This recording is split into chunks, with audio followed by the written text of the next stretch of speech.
एक बार प्रेम से बोलेंगे ओम नमो भगवते वासुदेवाय। देखिए मित्रों, शॉर्ट वीडियो में श्रीमद् भगवत गीता जी का दूसरा अध्याय पढ़ने वाले हैं। कम समय में अच्छी जानकारी आपको प्राप्त हो जाएगी। देखिए दूसरा अध्याय है, संजय बोले, उस समय करुणा से व्याप्त और आंसुओं से परिपूर्ण तथा व्याकुल नेत्रों वाले शोक युक्त उस अर्जुन के प्रति भगवान मधुसूदन ने ये वचन कहा। श्री भगवान बोले कि हे अर्जुन, तुझे इस असमय में ये मोह किस हेतु से प्राप्त हुआ है? क्योंकि ना तो ये श्रेष्ठ पुरुषों द्वारा आचरित है, ना ही स्वर्ग को देने वाला है, और ही ना ये कीर्ति को बढ़ाने वाला है। इसलिए हे अर्जुन, नपुंसकता को मत प्राप्त हो, तुझ में ये उचित नहीं जान पड़ती है। हे परम तप, हृदय की तुच्छ दुर्बलता को त्याग कर युद्ध के लिए खड़ा हो जा। अर्जुन बोले कि हे मधुसूदन, मैं रणभूमि में किस प्रकार बाणों से भीष्म पितामह को और द्रोणाचार्य के विरुद्ध लड़ूंगा, क्योंकि हे अरिसूदन, वे दोनों ही पूजनीय हैं।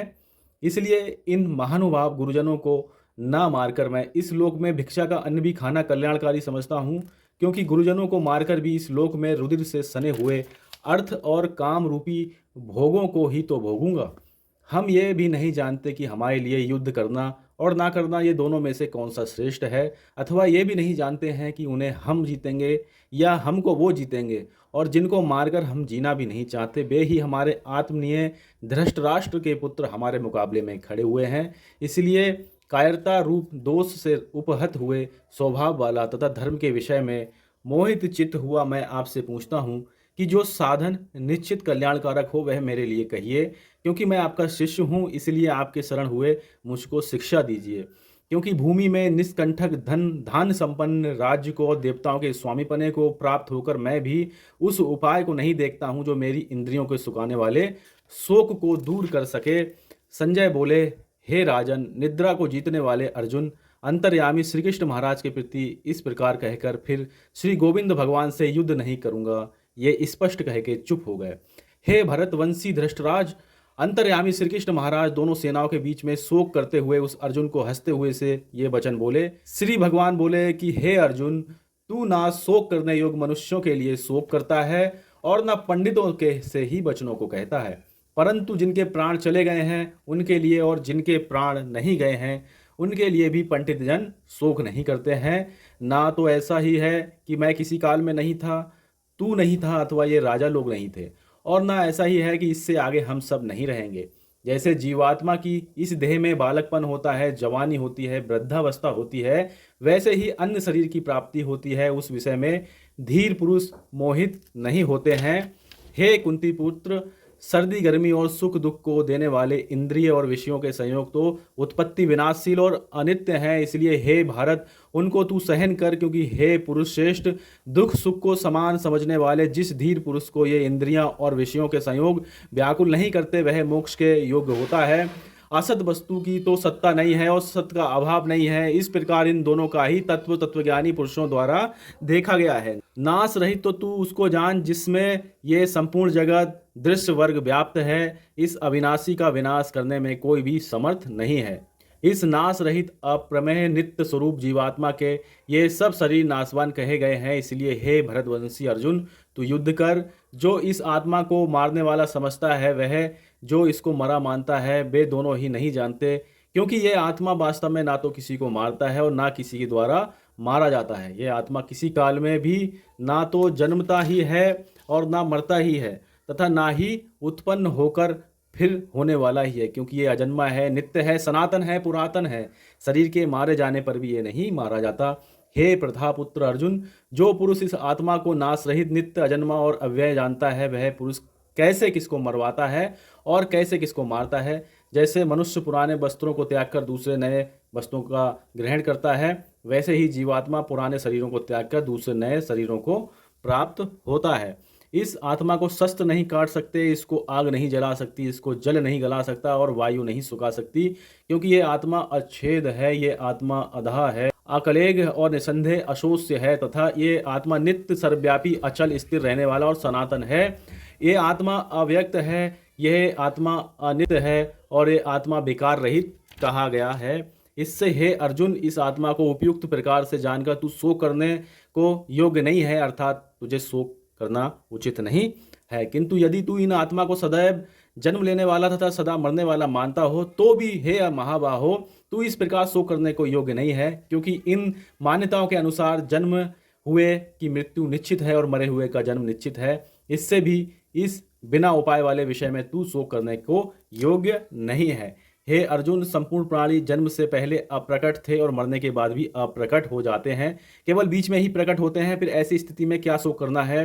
कोई एक महापुरुष ही इस आत्मा को आश्चर्य की भांति देखता है और वैसे ही दूसरा कोई महापुरुष ही इसके तत्व का आश्चर्य की भांति वर्णन करता है, तथा दूसरा कोई अधिकारी पुरुष ही इसे आश्चर्य की भांति सुनता है और कोई कोई तो सुनकर ही इसको नहीं जानता। हे अर्जुन, ये आत्मा सबके शरीरों में सदा ही अवध्य है। इस कारण संपूर्ण प्राणियों के लिए तू शोक करने के योग्य नहीं है, तथा अपने धर्म को देखकर भी तू भय करने योग्य नहीं है, अर्थात तुझे भय नहीं करना चाहिए, क्योंकि क्षत्रिय के लिए धर्मयुक्त युद्ध से बढ़कर दूसरा कोई कल्याणकारी कर्तव्य नहीं है। हे पार्थ, अपने आप प्राप्त हुए और खुले हुए स्वर्ग के द्वार रूपी इस प्रकार के युद्ध को भाग्यवान क्षत्रिय लोग ही देख पाते हैं, किंतु यदि तू इस धर्म युक्त युद्ध को नहीं करेगा तो स्वधर्म और कीर्ति को खोकर पाप को प्राप्त होगा, तथा सब लोग तेरी बहुत काल तक रहने वाली अपकीर्ति का भी कथन करेंगे। और माननीय पुरुष के लिए अपकीर्ति मरण से भी बढ़कर है, और जिनकी दृष्टि में तू पहले बहुत सम्माननीय होकर अब लघुता को प्राप्त होगा, वे महारथी लोग तुझे भय के कारण युद्ध से हटा हुआ ही मानेंगे। तेरे बैरी लोग तेरे सामर्थ्य की निंदा करते हुए तुझे बहुत से ना कहने योग्य वचन भी कहेंगे। उससे अधिक दुख और क्या होगा? या तो तू युद्ध में मारा जाकर स्वर्ग को प्राप्त होगा अथवा संग्राम में जीतकर पृथ्वी का राज भोगेगा। इस कारण हे अर्जुन, तू युद्ध के लिए निश्चय करके खड़ा हो जा। जय पराजय, लाभ हानि, सुख दुख को समान समझकर उसके बाद युद्ध के लिए तैयार हो जा। इस प्रकार युद्ध करने से तू पाप को नहीं प्राप्त होगा। हे पार्थ, ये बुद्धि तेरे लिए ज्ञान योग के विषय में कही गई, और अब तू इसको कर्म योग के विषय में सुन। जिस बुद्धि से युक्त हुआ तू कर्मों के बंधन को भली भांति त्याग देगा, अर्थात सर्वथा नष्ट कर डालेगा। इस कर्म योग में आरंभ का अथवा बीज का नाश नहीं है और उल्टा फल रूप दोष भी नहीं है, बल्कि इस कर्म रूप धर्म का थोड़ा सा भी साधन जन्म मृत्यु रूप महान भय से रक्षा कर देता है। हे अर्जुन, इस कर्म योग में निश्चय आत्मिका बुद्धि एक ही होती है, किंतु अस्थिर विचार वाले विवेकहीन सकाम मनुष्यों की बुद्धियां निश्चय ही बहुत भेदों वाली और अनंत होती हैं।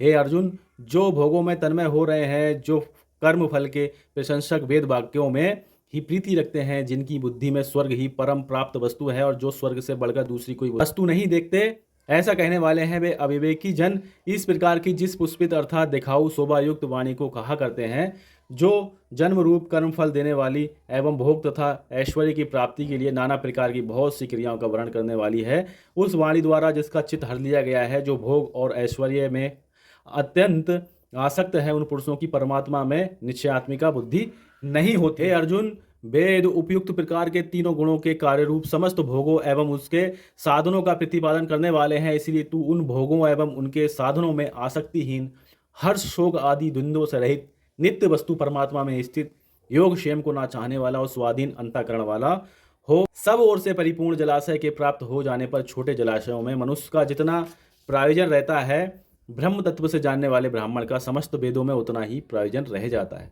तेरा कर्म करने में ही अधिकार है, उसके फलों में कभी नहीं। इसलिए तू कर्मों के फल का हेतु मत हो तथा तेरी कर्म ना करने में भी आसक्ति ना हो।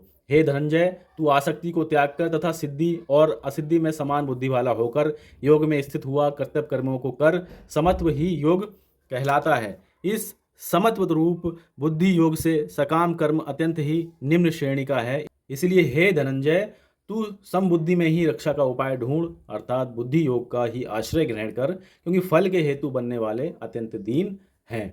समबुद्धि युक्त पुरुष पुण्य और पाप दोनों को इसी लोक में त्याग देता है और उनसे मुक्त हो जाता है। इससे तू समत्व रूप योग में लग जा। ये समत्व रूप योग ही कर्मों में कुशलता है, अर्थात कर्म बंधन से छूटने का उपाय है। क्योंकि समबुद्धि से युक्त ज्ञानी जन कर्मों से उत्पन्न होने वाले फल को त्याग कर जन्म रूप बंधन से मुक्त हो निर्विकार परम पद को प्राप्त हो जाते हैं।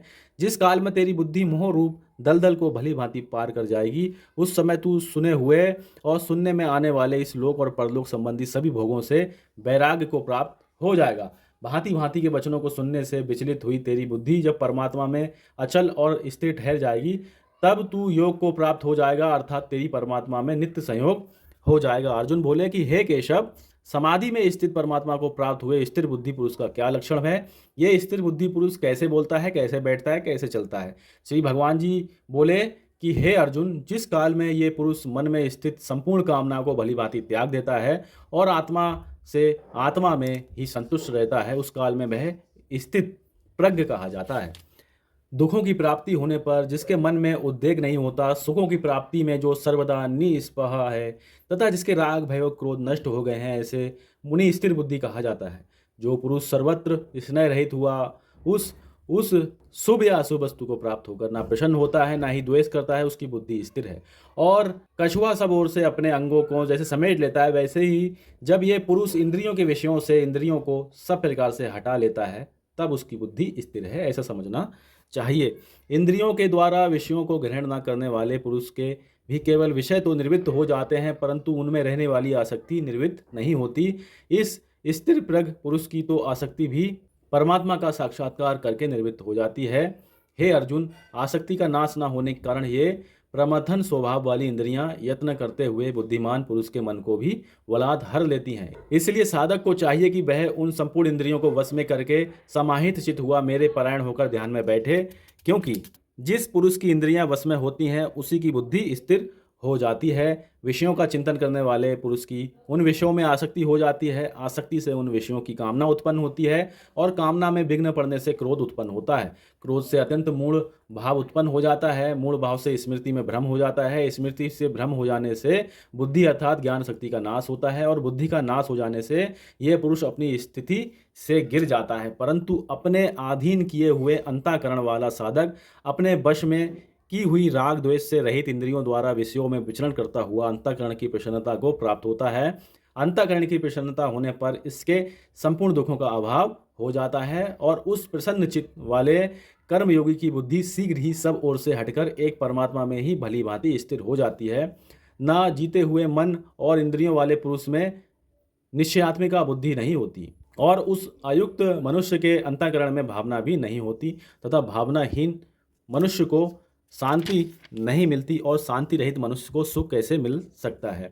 क्योंकि जैसे जल में चलने वाली नाव को वायु हर लेती है, वैसे ही विषयों में चलती हुई इंद्रियों में से मन जिस इंद्रियों के साथ रहता है वह एक ही इंद्री इस अयुक्त पुरुष की बुद्धि को भी हर लेती है। इसलिए हे महाबाहो, जिस पुरुष की इंद्रियों के विषयों से सब प्रकार निग्रह की हुई हैं, उसी की बुद्धि स्थिर है। संपूर्ण प्राणियों के लिए जो रात्रि के समान है, उस नित्य ज्ञान स्वरूप परमानंद की प्राप्ति में स्थित प्रज्ञ योगी जागता है और जिस नाशवान सांसारिक सुख की प्राप्ति में सब प्राणी जागते हैं, परमात्मा के तत्व को जानने वाले मुनि के लिए वह रात्रि के समान है। जैसे नाना नदियों के जल सब ओर से परिपूर्ण अचल प्रतिष्ठा वाले समुद्र में उसको विचलित ना करते हुए ही समा जाते हैं, वैसे ही सब भोग जिस स्थिर प्रज्ञ पुरुष में किसी प्रकार का विकार उत्पन्न किए बिना ही समा जाते हैं, वही पुरुष परम शांति को प्राप्त होता है, भोगों को चाहने वाला नहीं।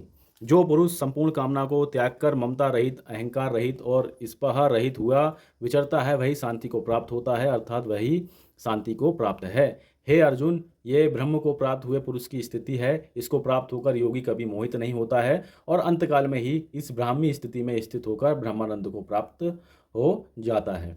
ओम तत्सदिति। श्रीमद् भगवद गीता सुपनिषत्सु ब्रह्म विद्या योग शास्त्र श्री कृष्ण अर्जुन संवादे सांख्य योगो नाम द्वितीय अध्याय संपूर्णम। यहाँ पे द्वितीय अध्याय हमने श्रीमद् भगवद गीता जी का कर लिया।